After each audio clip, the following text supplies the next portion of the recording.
Okay, here we go. Kinesiology 230, chapter 15, resistance training and program design. This is presentation number 8, by the way. This is another sidebar conversation. And within this presentation, there'll be a bunch of video analysis, but we're talking about simple to complex, general to specific, simple to complex, stable to unstable, machine to barbell to dumbbell, and then just combining modalities. We'll try to get through this rather quickly. In general, if we were to put this on a continuum in simple terms, we often talk in terms of going from general to specific, simple to complex, stable to unstable, machine to barbell to dumbbell.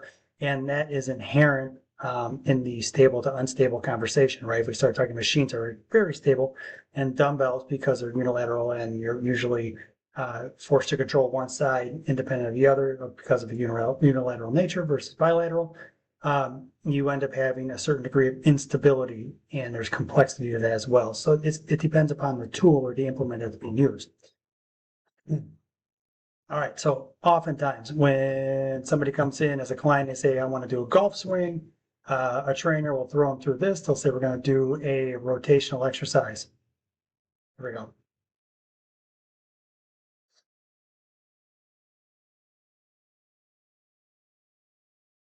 So it's a low to high movement pattern, and we're tracking. You can kind of see the cable there in terms of like going from roughly hip high to shoulder high. And you'll often see trainers throw their clients into that type of movement pattern um, for the golf swing. And yes, it has the ability to have some application, but that is very general and it's very simple. And it doesn't have much specificity per se. And if you look at a golf swing, the golf swing itself, as noted here, it's more diagonal plane, it's cross body. But the movement pattern of a golf swing or a swing of a bat in softball or baseball initiates through a series of sequences. It's not like it's just you rotate like on the left here and you're swinging your bat and knocking the ball over the fence. There's actually a segmenting component that happens, and you'll often hear like softball players and baseball players will talk about hips to hands, and it's the hips that lead the turn itself. There's a pre-step, when you step into your swing, but you end up having hips to hands, and that is true in golf. So if we look at this is different in terms of, notice how we'll stay static in the upper body, and then the resistance is offered lateral like it is over here. A little different planes, a little bit of a high to low, but I just want to point this out because your golf club, when you swing it, you're going to come up and back. So you're going to have a little bit of upward trajectory there. That's why you have a different pulley height. If we look at this,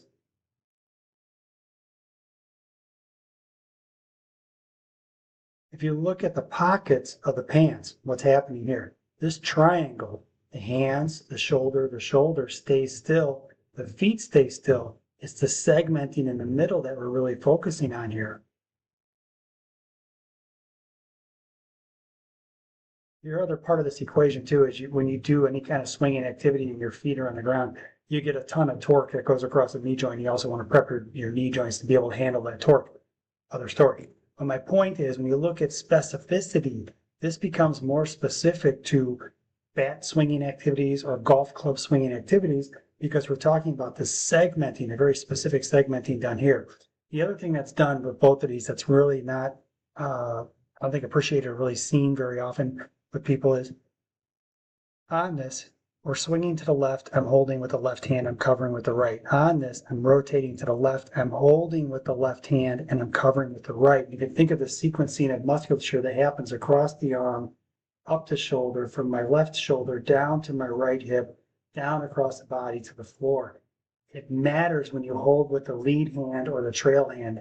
It matters in terms of how the body responds. One is very much a pull me exercise. The other is very much a push me exercise if I were to use like just real simple vernacular. So as I switch this now to the general to specific, if we look at my hips again,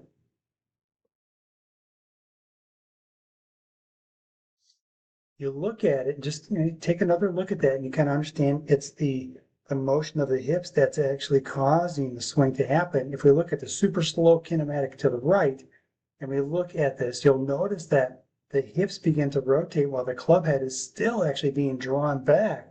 He's bringing the hips forward and the club head's still going back, so he's getting greater stretch potential across the actual system. So here, I'm gonna pause.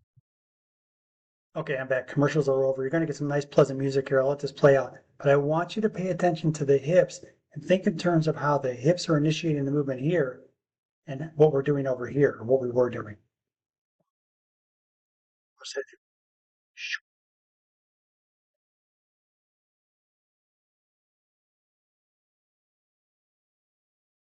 Right here.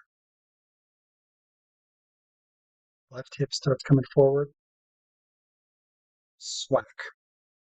So my point to you is when we start looking at specificity and training, this becomes a conversation of what is specific. Was the first example that I provided where I was standing with the arms out front and I was rotating my torso basically in a transverse plane movement, or is this more specific? I would present that this is more specific.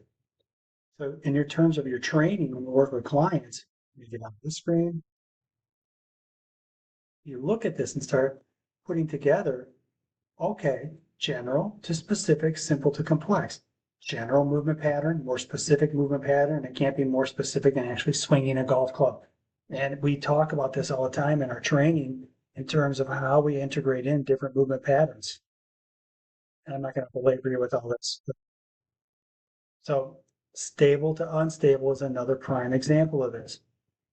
We have freestanding squats with the paint tarp screen during COVID, but you have plain boring freestanding squats here. Down, up, down, up. Nice job, buddy. Good job. And then we introduce in something unstable. So this is very stable, standing on the ground, 2 feet flat on the ground. We go to an unstable environment, which is on a BOSU.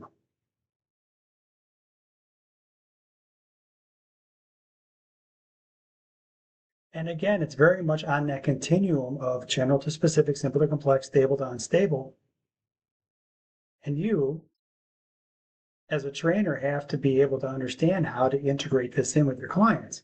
So we go from machine-based exercise, dual action pulley, to a bench press with a barbell and dumbbell bench press. And this is working under the presumption that the person can actually handle a 7-foot bar. They can handle that strength-wise at 45 pounds, 22 kilos, or they can't. And if they can't, then you might be left to do something here or push-ups on the ground even before you bring them to a barbell chest press.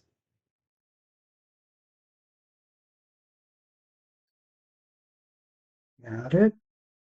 Dual action pulley chest press. Plain old boring chest press here.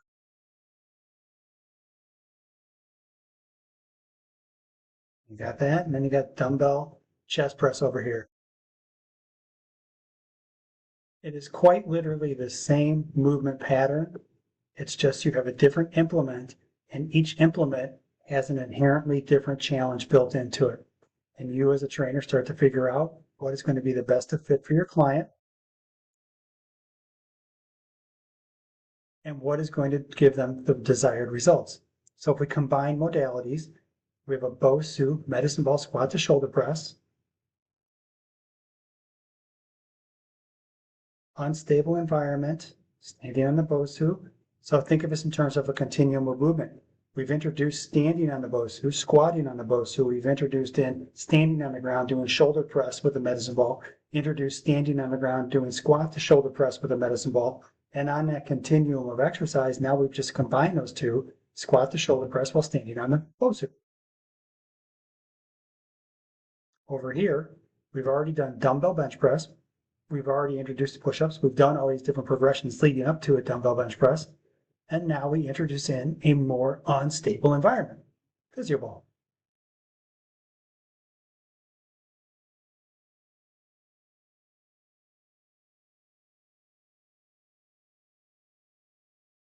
Got it?